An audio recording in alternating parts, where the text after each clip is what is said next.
Welcome back to a new episode. Today we're looking at Uncharted The Lost Legacy, which is the final Uncharted release of any kind from Naughty Dog that began back in 2007. The Lost Legacy is a standalone expansion that at one point was part of the Uncharted 4 Season Pass before they decided to make the project bigger in scope so it could stand on its own two legs, and is now being sold on its own digitally and physically. The game follows Chloe Fraser from Uncharted 2 and 3 who you'll play as, and also Nadine Ross from 4, with Nathan Drake confirmed to not even make so much as an appearance, which I don't think is a bad thing at all. Nate's story was perfectly tied up in the fantastic 4th entry, and I think The Lost Legacy is a great way to show that the series can still survive without him at the helm. The story is set somewhere between 6 months to 1 year after 4 and has Chloe required to aid Nadine to recover a legendary Indian artifact known as the Golden Tusk. Although in your typical Uncharted fashion, it won't be easy to obtain as have to deal with a warlord known as Azav who acts as the main antagonist. It's not an absolute necessity to have played the previous games considering the story will be self-contained,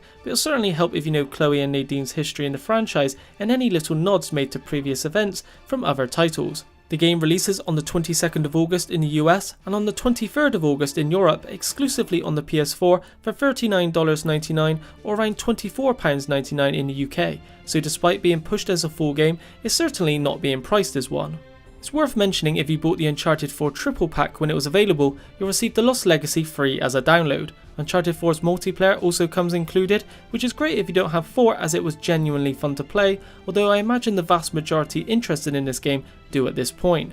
Finally, Jak and Daxter, the precursor Legacy for the PS4 is being given out for free for all pre-orders as an added bonus, which was one of Naughty Dog's earlier titles that released at the start of the PS2's lifecycle and is certainly worth playing if you haven't before. As you'd expect from an Uncharted title, The Lost Legacy looks extremely graphically impressive, looking every bit as good as 4, if not even slightly better. On a base PS4 the game runs at 1080p and at 1440p upscaled to 4K on a PS4 Pro, which is identical to how Uncharted 4 ran on both systems. There is also HDR support which should look fantastic, despite the resolution on the Pro not sounding particularly impressive compared to other titles that run at a higher resolution. Uncharted 4 was still one of the most visually pleasing games on the system and expect the same result from this release. How does The Lost Legacy differ from 4 though? Naturally the gameplay will be very similar, there's no need to change what's not broken after all, but Naughty Dog have stated the game will have more open environments than previous titles, something that Uncharted 4 dabbled with in certain sections, most notably the Madagascar level.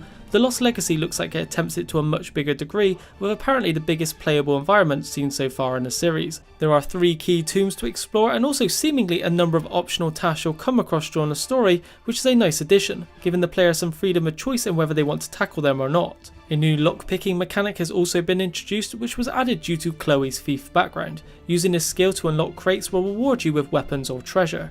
Naughty Dog have marketed The Lost Legacy as a full-length game, but what does that really mean in terms of what you can expect in terms of playtime? Well, from various sources it appears the game is roughly 10 hours long, which is about 2/3 of the length of 4, which was roughly around 15 hours long. For a standalone expansion that's considerably cheaper than your average game, that's not a bad length at all in my opinion. There will likely be your usual collectibles to gather, harder difficulty levels, as well as cheats like an Uncharted 4 for those looking for replayability after you've beaten the game. Naughty Dog are one of the most renowned developers of today, with each Uncharted game being pretty outstanding, scoring critically very well, and I have no doubt this one will too. If you haven't played the previous games in the series, then it might be worth purchasing the Uncharted Collection and Uncharted 4 first, which are both pretty cheap nowadays before jumping into this one.